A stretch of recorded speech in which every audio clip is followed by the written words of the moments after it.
আসসালামু আলাইকুম। Farzana cooking and ব্লগে আপনাদেরকে স্বাগতম জানাচ্ছি। আজকে আপনাদের সাথে শেয়ার করব ঘুগনি। ঘুগনি খুবই মজার একটি খাবার। আমরা রমজান মাসে অনেক কিছু খেয়ে থাকি, তার মাঝে এই খাবারটা একটি অন্যতম। এটা দিয়ে মুড়ি মাখালে মুড়ি স্বাদই বেড়ে যায়। তাই আপনাদের সাথে শেয়ার করব আজকে ঘুগনি।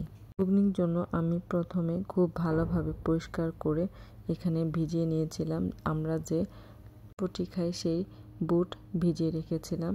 ডাবলিটা ভিজানোর পর পরিষ্কার পানি দিয়ে আমি ভিজিয়ে রেখেছি। আমি সারা রাত ভিজিয়ে রেখেছি। আপনারা যদি সম্ভব হয় সারা রাত না হয় 4-5 ঘন্টা অন্ততপক্ষে ভিজিয়ে রাখার চেষ্টা করবেন। এখানে আমি হলুদ এবং লবণ দিয়েছি পরিমাণ মতো।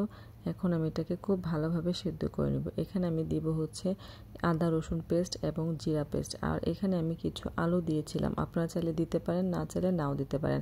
আমি পানিটা শুকানো পর্যন্ত এটাকে ভালোভাবে সেদ্ধ করব। আমার পানি শুকানো হয়ে গেছে। এখন আমি একটা বলে সার্ভ করব। এখন আমি এখানে নিয়ে নিলাম। এখন আমি এটাকে ডেকোরেশন করব আপনার পরিমাণ মতো।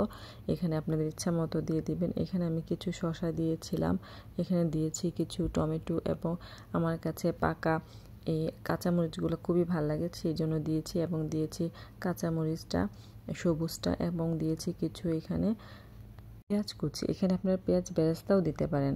যাই হোক, আমি সব কিছু দেওয়ার পর এখানে একটু ট্রাই করেছি একটু চটপট মানে একটু ঝাল ঝাল করার জন্য, সেই জন্য আমি এখানে চিলি ফ্লেক্সটা ইউজ করেছি। এবং আমি এখানে দিয়ে দিয়েছি হচ্ছে ম্যাজিক মশলাটা, সবজির যে আমরা ইউজ করি সেই মশলাটা দিয়েছি। খুবই মজাদার হয় এই মশলাটা, একটু স্বাদ বাড়ায়। এবং আমি এখানে দিয়ে দিয়েছি হচ্ছে আর একটু ডেকোরেশন করার জন্য ঝুরি ভাজা। আসলে এটা দেওয়ার পর একটা অন্যরকম সৌন্দর্য হয়েছিল এবং খেতেও কিন্তু খুব মজা হয়েছিল। আপনারা অবশ্যই ট্রাই করবেন। আমরা কিন্তু চেষ্টা করি ইফতারিতে একটু নতুন কিছু করার জন্য। এটা এত সুন্দর করে সাজানোর পর দেখা যায় বাচ্চারাও খেতে খুব আগ্রহ হয়ে যায়।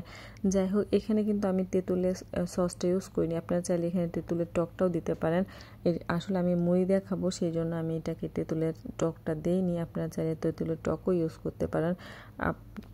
আমার ভিডিও যদি আপনাদের ভালো লাগে আপনারা অবশ্যই আমার চ্যানেলটিকে সাবস্ক্রাইব করবেন। অনেক সময় অনেক ভুল ত্রুটি হয়ে থাকে ভয়েস দেওয়ার ক্ষেত্রে, অবশ্যই সেটা আপনারা ক্ষমার দৃষ্টিতে দেখবেন এবং অবশ্যই আপনারা সাপোর্ট করবেন এবং আপনারা বানিয়ে খাবেন এবং আমাকে অবশ্যই কমেন্টে জানাবেন কেমন হলো।